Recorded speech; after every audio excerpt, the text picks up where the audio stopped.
You ready? Let's go. Hi, welcome to Cooking with Bubbles. I'm Lisa. And I'm Rodney. Let's get started. All right. 6 twists. 1, 2, By that, we 3, mean let's get our 4, bubbles 5, open. 6.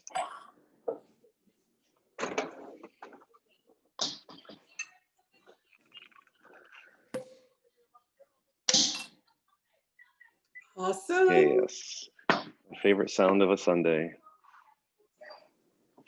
So what are you having in your bubbles today, Lisa? I'm going to have orange juice. Oh, very nice. I'm going to have cranberry. It's going to be mostly bubbles with a little splash. Just for color.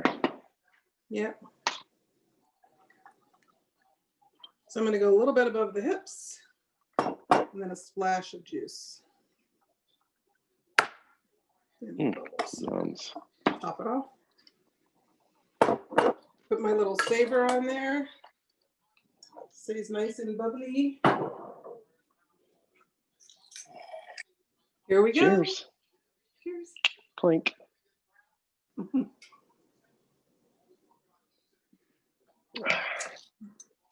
So Lisa, what are we going to cook today? So today we're going to make chicken piccata. And chicken piccata has become another one of our little favorites because it's so simple to make.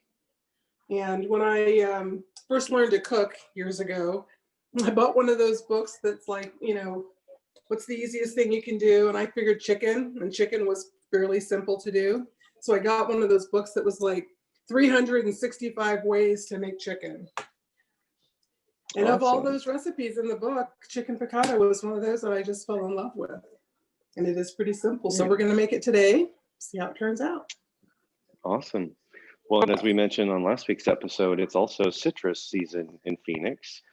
And I have the good fortune of having a mature lemon tree in my backyard that is producing consistently. So nice. We have fresh homegrown lemons that we're going to be using in today's recipe. Thank you for sharing them. Awesome. My pleasure. All right. So let's get started. So this recipe, like I mentioned, is fairly simple. The basics of it are dredging your chicken through flour, putting it in the pan, cooking it, and then creating a sauce. That's the most generic way of describing it. But to get started, you take your chicken breasts first, and you gotta pound them out.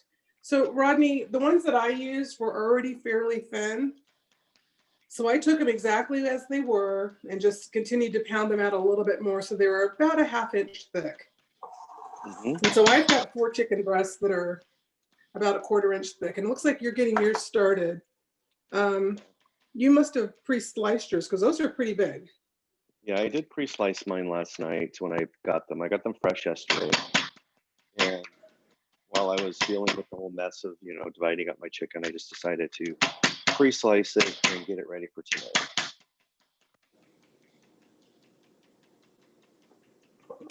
And using the baggie trick really is helpful. Keeps your countertop clean. I never would have thought of that. So thank you for sharing that idea with me. I would have been using messy saran wrap and that would not have been good. Yeah, it's too hard with that because then, juice flies out the edge and it's grody. So while you're doing that, I'm going to go ahead and pre-salt my chicken pieces. I'm going to salt it so that they've got some extra flavor too, because there's nothing worse than just flavorless dry chicken.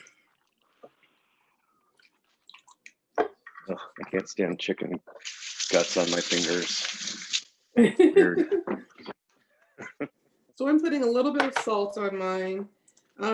My flour mixture, I added a little bit of salt and pepper. You could actually put pepper in here if you wanted to. Yeah. But it's nice to just have them a little bit seasoned. I'm going to cut out some of these ugly, gross pieces. Some of the extra fat I'm going to discard.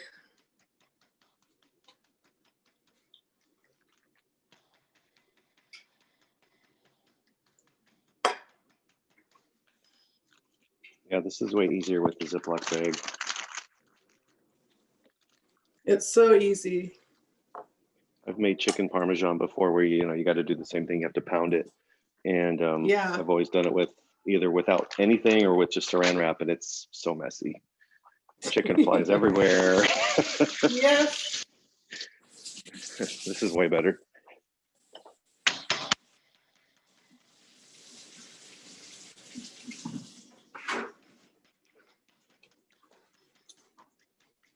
So I have a plate that I'll be putting my chicken on after I'm done dredging it.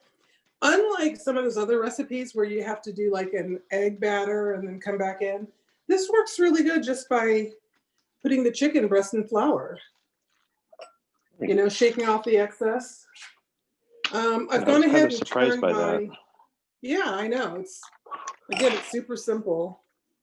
I've gone ahead and put a little bit of oil in my frying pan, and I've got it just starting. So if you haven't turned yours on yet, you want to get it going. I'm gonna turn it on. I'm gonna turn it on medium.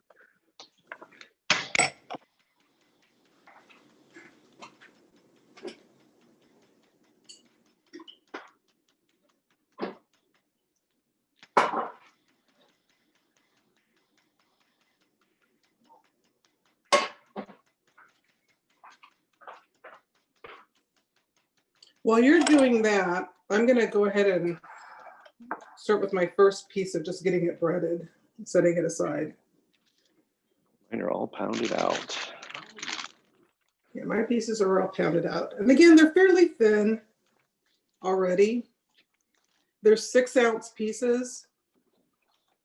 So each one will be a whole serving. But, turns out pretty good.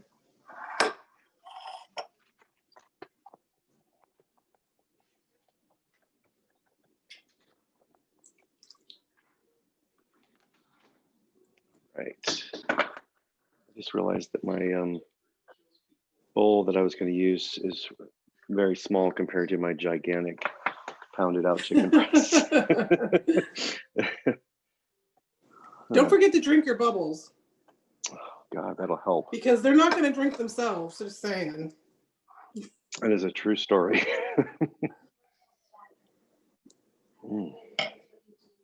And that's half the fun of cooking to me is just, taking my time and watching the process. It doesn't feel like work that way.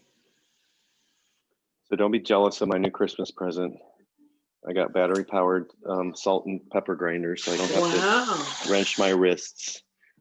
Oh my goodness. Is it salt and pepper combined? No, it's 2 different shakers. All right, I'm not jealous much. I mean, you got to get your exercise somehow, right? I mean, it might as well be grinding pepper and salt. I do CrossFit, you grind pepper and salt. Oh my God. That's so pathetic. I'm okay with grinding my own salt and pepper. Although I have a pepper shake or a salt shaker. My brother calls it princess grinder. Yeah. See, my pounded chicken isn't like all perfectly looking. It looks nice though. See, it's kind of raggedy, but it's mine's a little bit raggedy. Yeah, it's all right. It's not going to taste raggedy. It's not. So I put about a half a cup of flour in this pan, and to it I added some salt and pepper, just for some extra flavor, and then I salted the chicken. Well, we already salted it when we pounded it. Yeah. Exactly. So I have leftover flour, which I don't think I'm going to need. So I'm going to just put these over here to the side. Chicken piccata is one of those dishes that I absolutely love ordering at an Italian restaurant. And I never have given it a thought that it's something that would be really easy to make at home. Oh my goodness. Through this whole pandemic, all of the foods that I love eating in a restaurant, I have probably at some point attempted to make at home. Because I don't want to miss out on the delicacies. Yeah, yeah, But at that's the same true. time, for many months, the restaurants weren't necessarily, either they weren't open or they were only doing curbside. Yeah.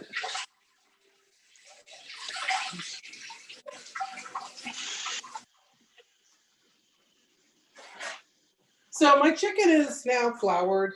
Looks good.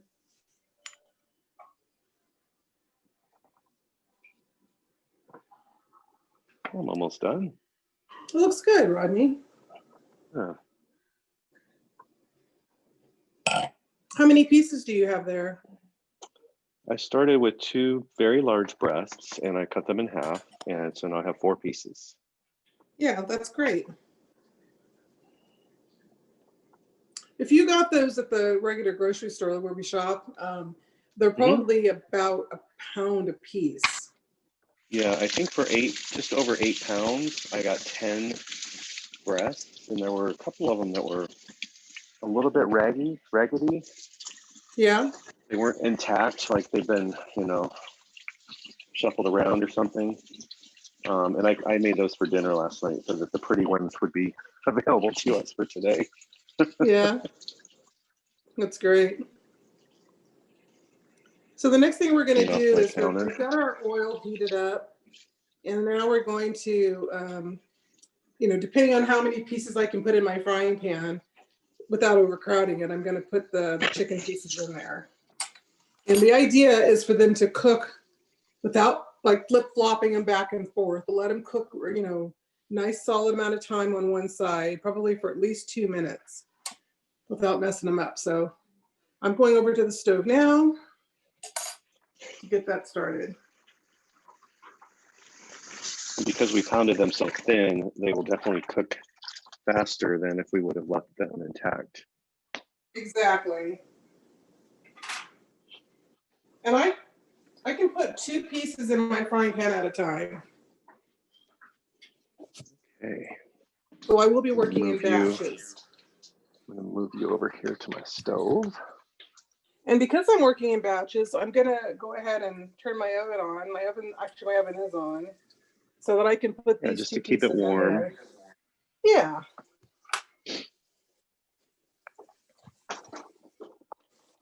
So I was able to put 2 pieces of chicken in the pan at one time without having to overcrowd it. Okay. I'm also ready to get started.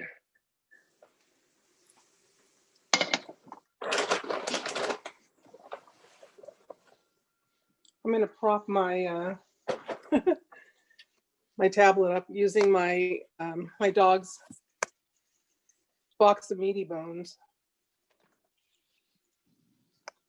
It's already open. Just so I can leave it over here by me while I cook.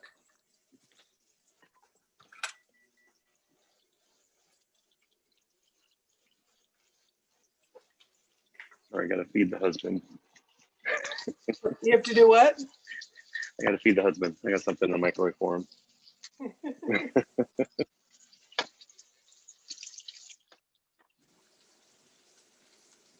So as my chicken is cooking, it's definitely seizing up a little bit and getting a little thicker.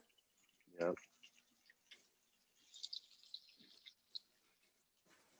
This is a great opportunity to enjoy your bubbles while it's sizzling. Yes. I'm going to set a timer for 2 minutes so that I don't lose track. Okay. And I'm going to enjoy my bubbles. What kind of oil are you using in your pan, Lisa? I'm using vegetable oil. Okay. The recipe sometimes will say, like this one says to use olive oil, but I can use a little bit higher temperature if I use the vegetable oil. Yeah, I'm using avocado oil, which also has a high heat point compared to olive oil. Same principle then, huh? Yeah, exactly. Yeah. Yeah, mine are definitely grunkling up in the frying pan. Yeah, so they compared start to to shrink when up I a little. pounded them. Yes, exactly. Yeah. That is exactly how they're supposed to look.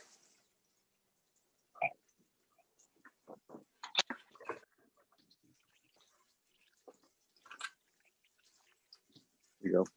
The one other thing about this this dish is that it makes an excellent leftover.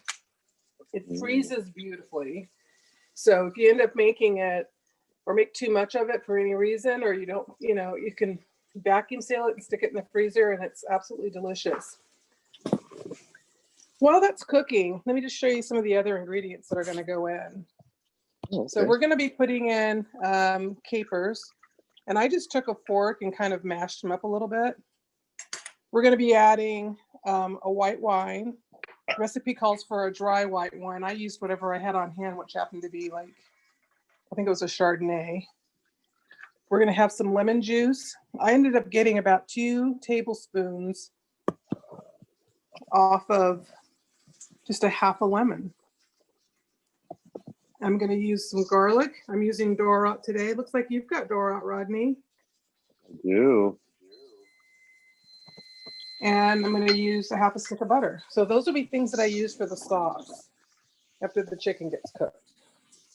So that was my first 2 minutes for side one. You know what? I'm not going to measure my capers. No, don't. Because there's no such thing as too many capers. There is not. And I probably use more than what it calls for. So my chicken did not really brown that much in 2 minutes.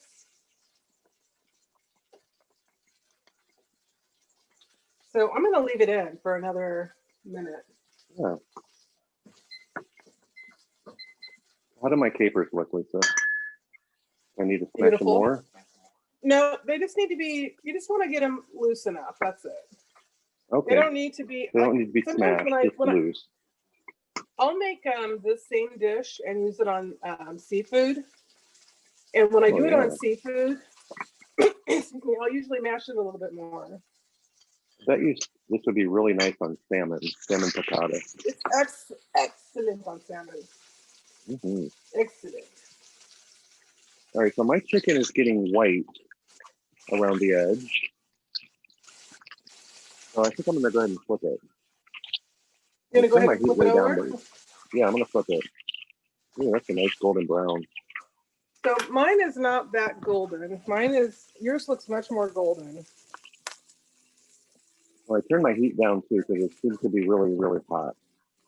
Okay, I'm about medium on the medium. That was another minute, I'm more towards low, like low on the medium. Yeah. You want to pop it up a little bit more because you really want to make sure your chicken gets cooked. Okay. And because I'm going to be putting this in the oven, I know it'll continue to cook a little bit more there. Yep, that's true. While it's waiting, but every stove is different. You have to know what your own stove is going to do. That's very true. And you and I have figured that out over the years. Our stoves are different in some ways. One of the key things about this is to not fuss with it. So if it says let it sit for 2 minutes without like flipping it back and forth, just let it do its job and cook. It's not going to burn in 2 minutes. And that's very different than last week when we made the orange chicken, where I personally had to keep spinning it because I didn't want it to get too burnt. Yeah. Yeah, you had to very actively watch that. Mm-hmm.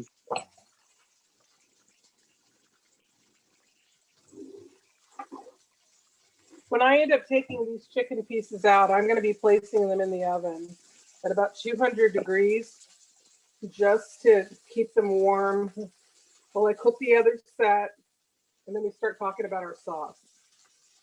Great. In the meantime, I need more bubbles. Oh, man, oh, man.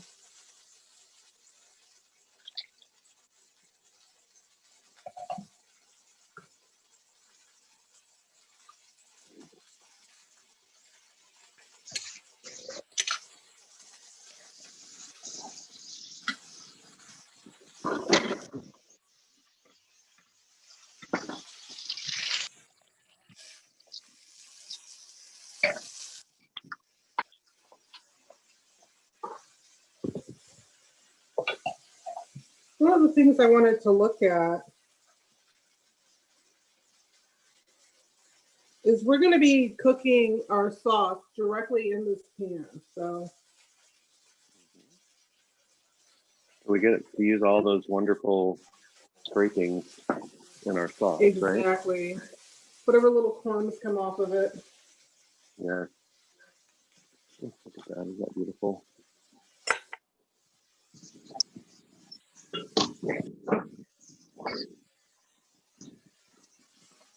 Jeez.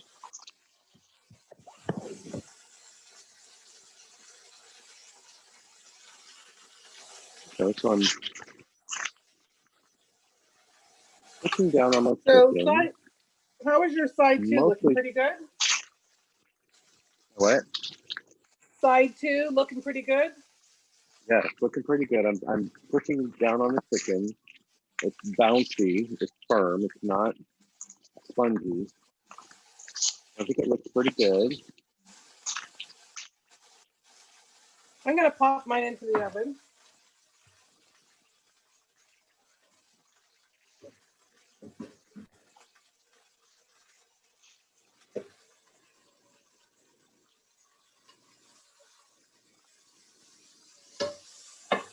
A mess to clean up on the stove when we're done. I'm going to add a little bit more oil to my pan for the next set of chicken. Taking mine off too. I put my pan in the oven to let it get warm so to keep the chicken warm right away instead of cooling off.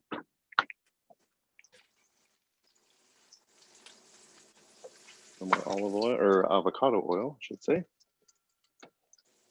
All right, so my next set of chicken is in the frying pan. I did add a little bit of extra oil in just to help with its frying. That chicken did absorb some of the oil, which is good. Yeah, you want that crunchiness. Oh yes. So I'm not going to set the timer this time. What's that? The other thing to note is when we put our chicken in the oven, we did not cover it because we want it to stay crispy and not get soggy, which would happen if you put a cover on it. Exactly. All right, my second set of chicken breasts are in my pan, ready to sizzle away.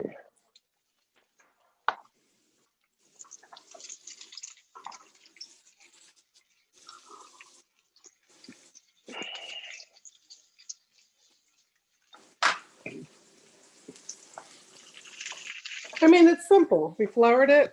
It's in the oven. Mm-hmm. I mean, it's in the pan cooking.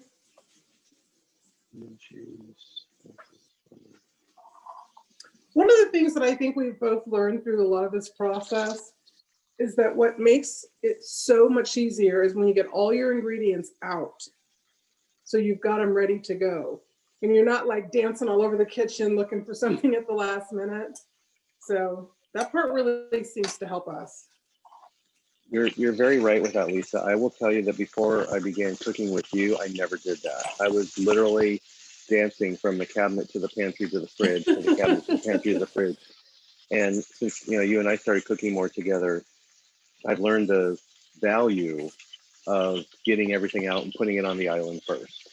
And even if it's not measured right away, it's at least out, and we know that we don't forget anything, right? Because I've done that before. Yeah, exactly. Where I forgot to put in an ingredient and realized it like either as I'm putting it in the oven or after I've already put it in the oven. And then I have to figure out what I'm going to do to fix that. I know. And that's the thing about getting it out too, is you're like, you don't have to wonder, well, if you measure it in advance, you know that you didn't forget to put it in, because if it's still in its little container, you know that it's not been added to the dish. And if you have a household that's full of distractions, dogs, kids, pets, whatever, all kinds of neighbor noises. Just better if you're drinking bubbles. It's better just to go ahead and have it ready to go. Oh yeah, these pieces are turning out nice. I just flipped my set number 2 over.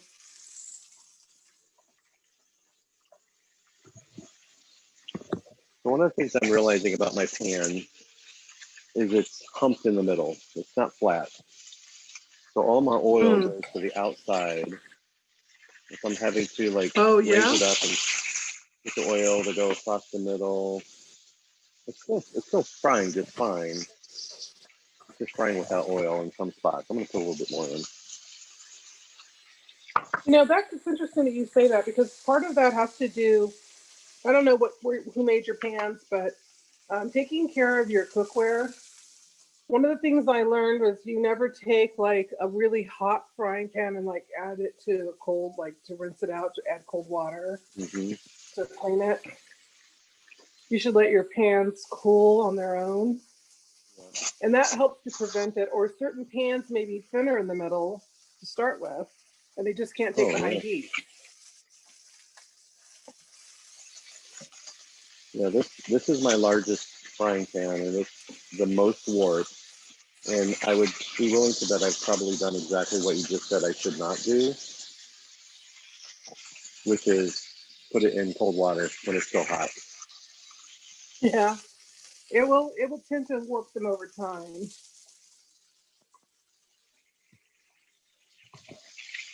And what's funny is I remember my grandfather saying that when I was a kid, not to Yeah, put a hot pan under cold I can't hear water you.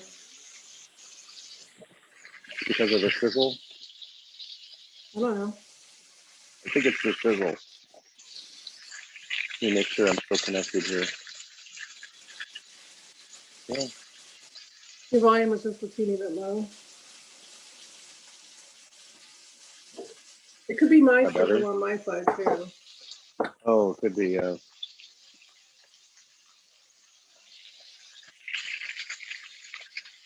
move this away a little bit. It's getting grease on it from the stove.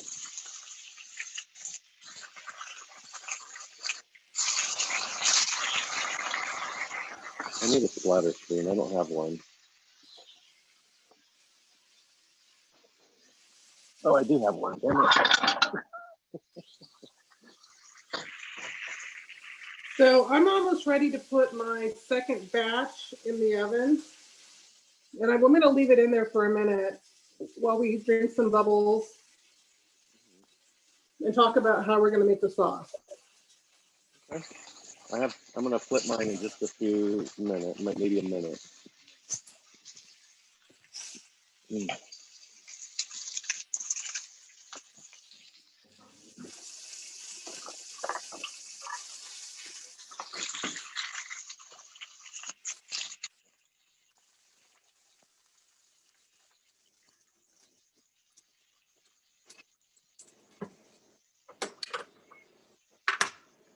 Yeah.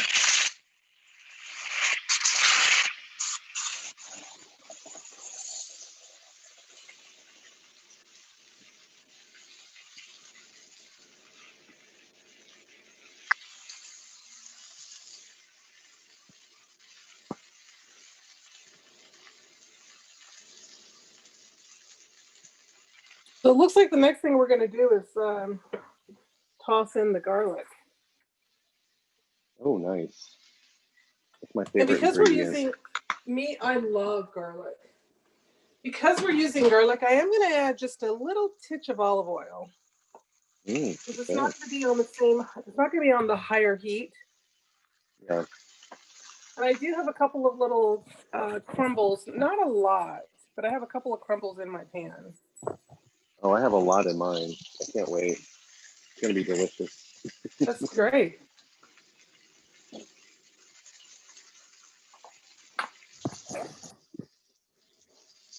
And it calls for 4 cloves of garlic.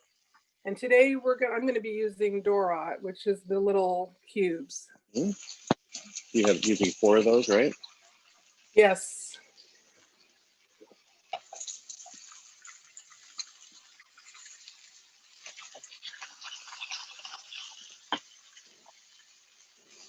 And I'm going to reduce my heat so they don't burn.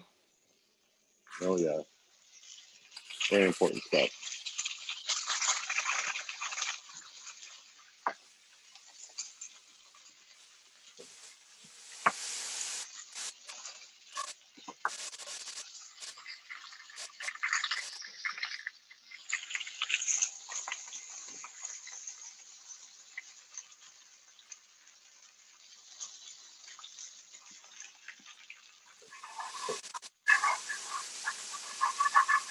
And to the pan, I'm going to be adding my wine first to help deflate the pan.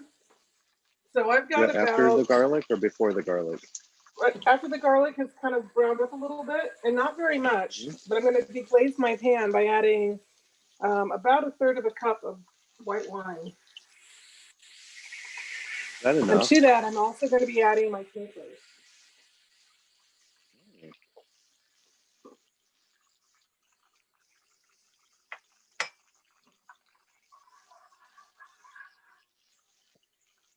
My chicken is almost done.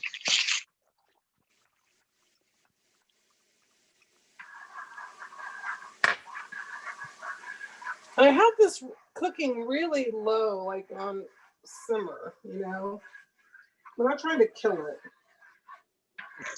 Oh my God, that smells so good. Just with the capers and the garlic. That was wonderful. I'm gonna turn my burner down now because I'm gonna be taking mine off in just Yeah, a second. yeah, turn your burner down.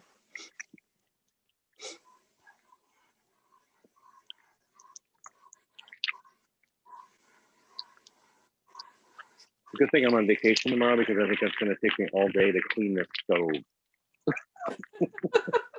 Not bad, huh? It's like grease everywhere.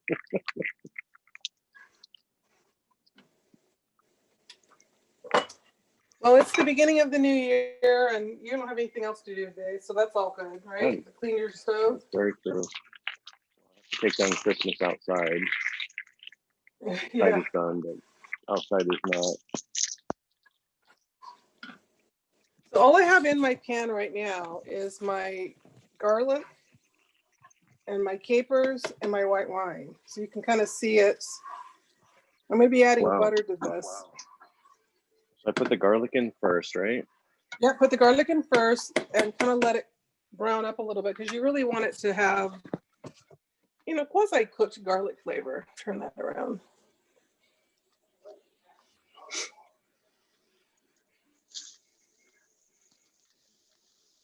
My goodness, the garlic smells amazing. Then it says here what we're going to do is, Oops, I put in 5. oh my, I only put in 4. I didn't intentionally put in 5, but I think the bubbles put in an extra one. So after that like cooks for like a couple of minutes with just the garlic and the capers and the wine, then you'll add your 1/4 cup of butter. I'm sorry, 4 tablespoons of butter.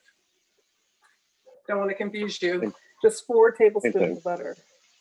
Same thing. Okay.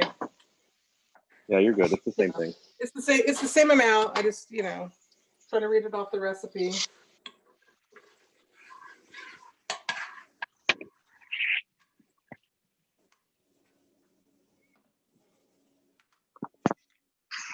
I'm going to drop my butter into the pan now. And I meant drop. I just splattered it.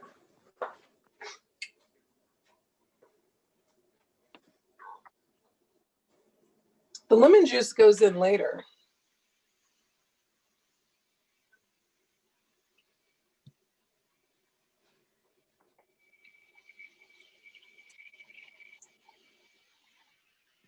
My capers.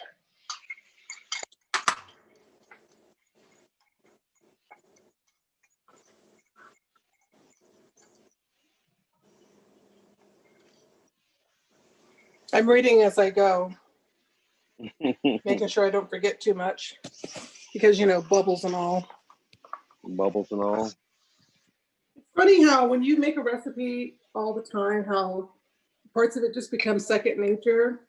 It's always a good idea to periodically read your recipe Mm-hmm. just to make sure that you've gotten all the ingredients in there and you're doing the process correctly.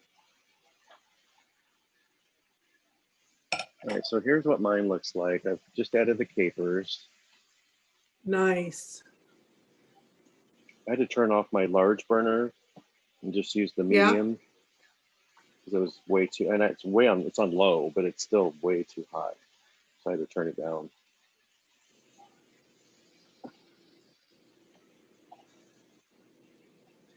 So after the capers, I put in the butter. Yes. It also recommends putting in some water. So you let this, you want to kind of you want to help have this evaporate a little bit, some of your liquid evaporate with the butter. This looks amazing. I almost wouldn't want to add water, but the recipe calls for a little bit of water.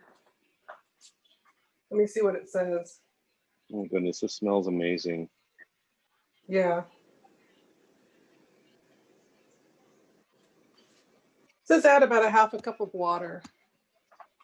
Okay. Once the butter's melted? Yeah, so give it a minute to like really cook up good.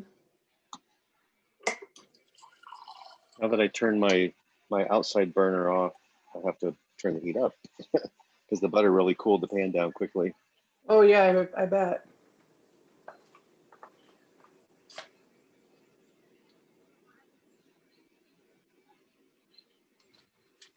I need a little bit more water.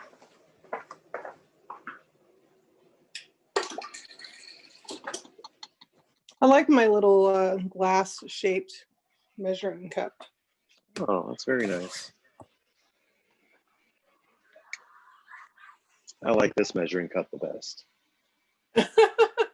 Yeah. One full cup?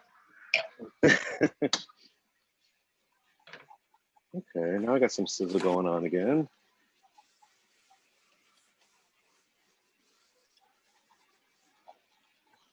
I'm going to use the same measuring cup that I used my wine to save on dirty dishes to clean. Exactly. That's what I did. Same thing. Plus, the wine residue ends up back in the pan. The nice thing too about pre-measuring all your stuff before you start to cook is that you do limit some of your mess because you're able to, clean up things along the way. I mean, I'll have very little cleanup to do or deal with.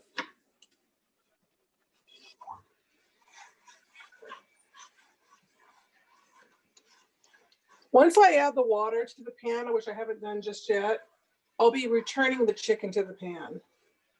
Oh, wow. Yeah. Before the lemon?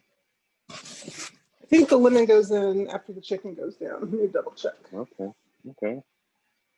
Do I have to get the water back to cooking, like to a simmer? It says return the chicken to the skillet and simmer until chicken is cooked through and sauce is thick enough to coat a spoon.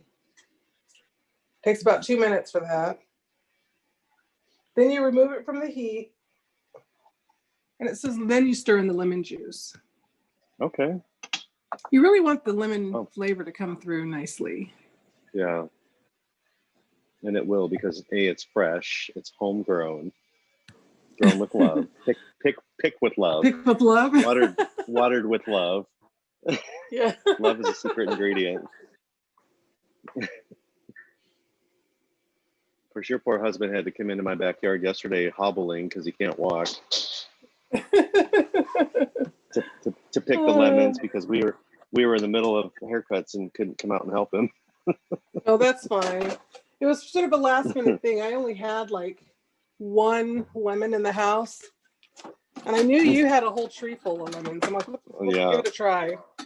Yeah, no, it Perfect. worked out Thank you great. for sharing. Oh, my pleasure. So I'm going to show you what my pan looks like before I add the water because it looks excellent. It probably looks, mine is a little darker. Mine's more brown. Yeah? You might have added a little, you had more crumbles. I did have crumbles and my pan was very hot when I put in the garlic and then when I put in the wine. Yeah, it makes a difference. Hot. Yep. It's all good. Very nice. It's going to taste just the same, just delicious. All right, so I'm going to get my chicken out. Add my chicken to the pan. So I'm going to now add the water to my pan. That gurgly noise is me making a cup of coffee for Patrick. On the Keurig. He has to have his coffee. There you go. All right, so I got my chicken back in the pan. Now I'm going to let it simmer, right? I'm just adding my water to mine. And I'm going to turn the heat up on just a little bit.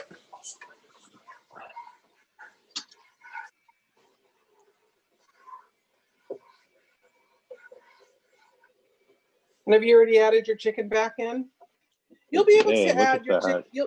Oh my God, that looks so good. Wait, we haven't taken any still pictures. This is a great still moment right here. That's beautiful. Wow. You know, sometimes I impress myself with what I can do in the kitchen.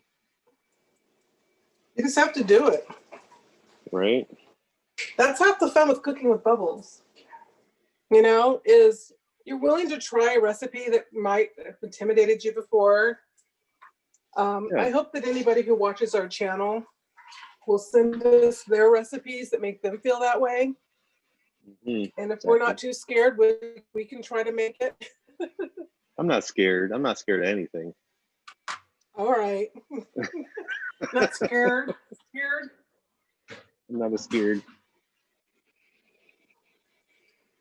The one thing I am scared of is an empty bottle, or I mean an empty glass. That's like the scariest thing on the planet. I need to open the door. It's stuffy in here.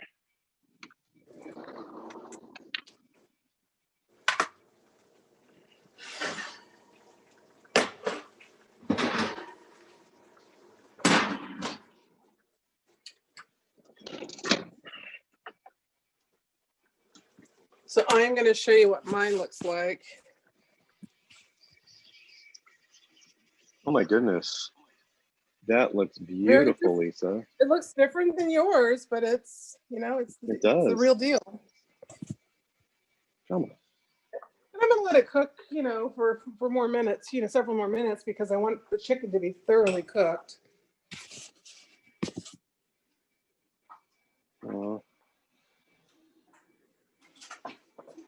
I've got one of these little thermometer things too that says that chicken or poultry in general should be at 180 degrees to be called done. Okay. So before I call this baby done, I'll check its temperature. It's definitely worth the investment. So I know you've got one. We've had one for several years too. Just keep checking your temperatures. You avoid any kind of foodborne grossness. Yeah, we don't want to die from our food. No, that would be embarrassing. So I just turned mine. I flipped my chicken so that both sides get coated with the goodness. Yeah. But you want it to cook, you know, cooking and yum. Yeah, it's not a crispy dish at the end of the day. It is definitely a deliciously savory dish.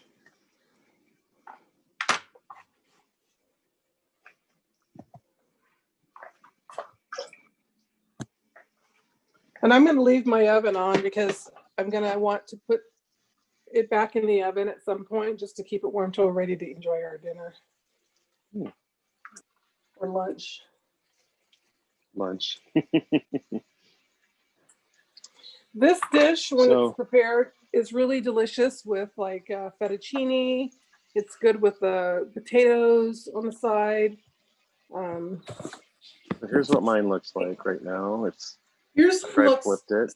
So good. I love the brownness of yours. Mine is definitely a lot lighter in color. I love how well done that looks. That's because my pan was so hot when I put in the garlic. It looks beautiful though. This dish is going to call for a garnish of parsley. I don't have fresh parsley in the house, so I've got dried and some lemon. So when I set the plate, that's what I'm going to add. So at this point, we pull it off the heat and put the lemon juice in. Is that what's next? I'm gonna let it cook for a little bit. Yeah, but that's the next step. Because mine is, my sauce in the pan is really nice and thickened. Yeah, that's when you put it in. Okay. Mine's not there yet.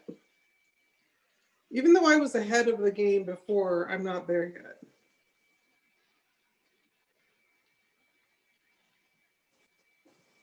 This is going to be so delicious. Yeah, when the sauce is thick enough to coat with the back of the spoon, about 2 minutes, remove it from the heat and stir in the lemon juice into the sauce. So do I take the chicken out? No, you can just put it in there. Okay. Just drizzle it over the top. Okay. Here we My go. sauce hasn't thickened up enough yet. It's getting there. I may have to turn my heat up. I've been resistant to turning my heat up. Yeah, I know. It's getting there. You're cooking on high. My 2 tablespoons. I turned the heat off, but it's still on the burner, so it's still kind of sizzling a little bit. I happen to have this little piece of chicken that kind of fell off. This will be my little sampler. Oh, darn. I know. Oh yeah, now mine is thickening up. It took a minute. The key for me was turning the temperature up a little bit. Putting on a show for everyone on my other camera. The whole house smells amazing.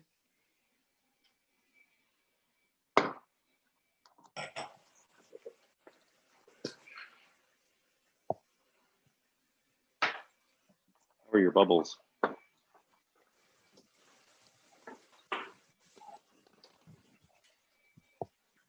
I have a half a glass. This is my second pour though. Oh, I just had to fill up my 3rd glass. And I spilled it.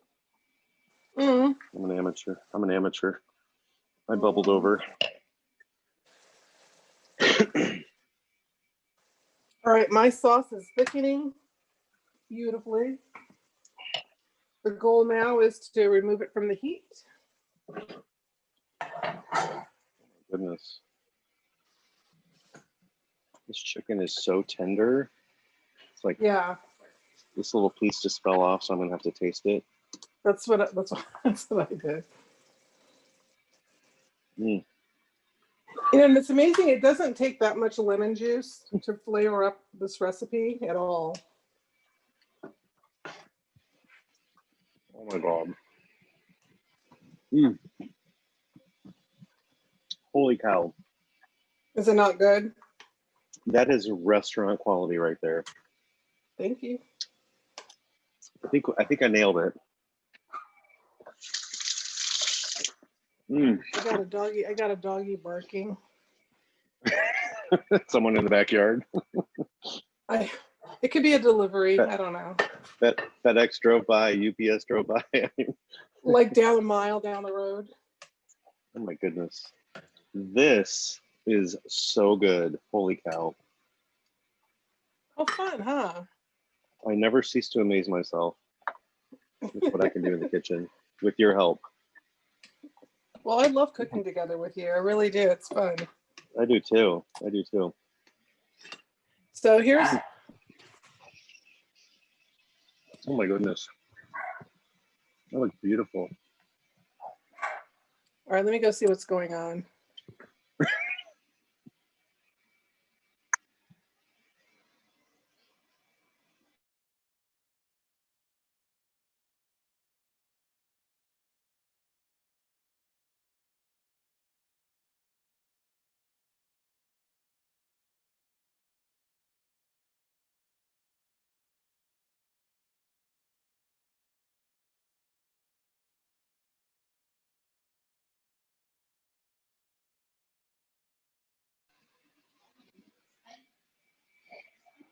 Mm.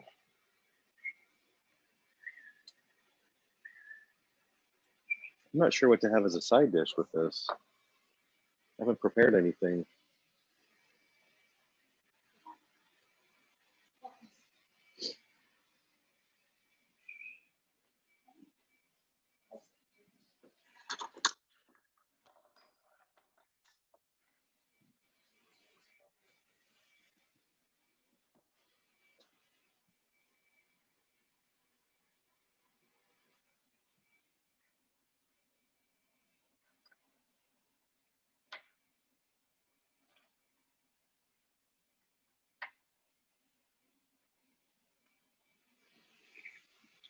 Ta-da!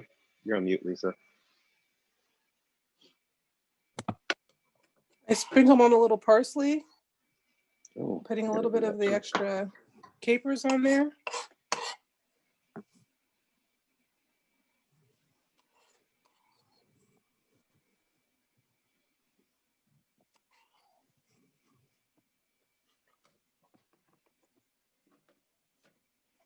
This might be one of our best recipes ever.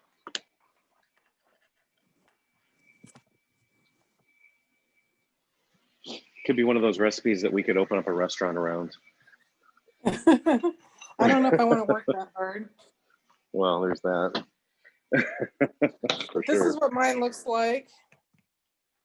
I think I'm going to call it a wrap. Yours looks absolutely amazing, Rodney. Yes, we did good, Lisa. I'll be right over. Bring yours. We'll share. We'll see. We'll taste test each other's. I'm taking a picture, so I've got a record of the whole thing. But I think I that's do it. too. It looks absolutely beautiful. It is. I'm looking forward to enjoying and this. delicious. So delicious. Yeah, it is. It's a great Awesome. dish. Great job. It was fun cooking with you today. Same here. Cheers. So thank you all for joining us today on Cooking with Bubbles. I'm Rodney. And I'm Lisa. Join us Please next remember time. to join us next time and like us on Facebook and join our YouTube channel. And we look forward to cooking something new for you next week. Sounds great. Thank you. Bye-bye. Bye.